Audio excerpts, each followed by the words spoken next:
9 Français sur 10 aspirent à devenir propriétaires de leur résidence principale et dans le même temps, le refus de prêt aujourd'hui double. Ogic, dans sa tradition d'innovation au service de l'humain, a imaginé 2 nouveaux dispositifs d'accession à la propriété.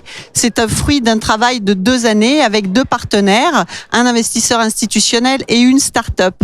Concrètement, ces dispositifs, le premier s'appelle Happy et il permet d'acquérir en indivision avec un investisseur institutionnel un appartement plus grand que celui dont on a besoin ou qu'on a les capacités d'acheter tout de suite, d'avoir une pièce ou 2 pièces en plus. Concrètement, j'achète une partie de l'appartement et je vais en louer une seconde partie auprès de l'investisseur institutionnel en dessous de la valeur du marché et je vais au fur et à mesure pouvoir devenir propriétaire de la partie restante. Ainsi, le ménage va pouvoir acquérir tout de suite le logement dont il a besoin, même si pour l'instant il n'en a pas les capacités financières. Le deuxième dispositif est un dispositif qui permet, grâce à la start-up Hacker, d'acquérir la partie d'un appartement sans recourir à un prêt bancaire.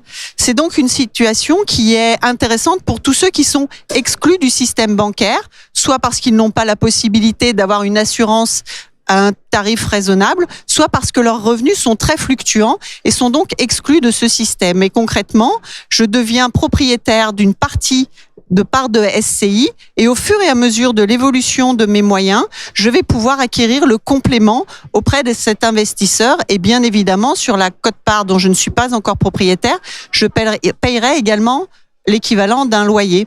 Et ainsi, je deviendrai propriétaire d'un appartement alors que je n'avais pas la possibilité de recourir à un prêt bancaire.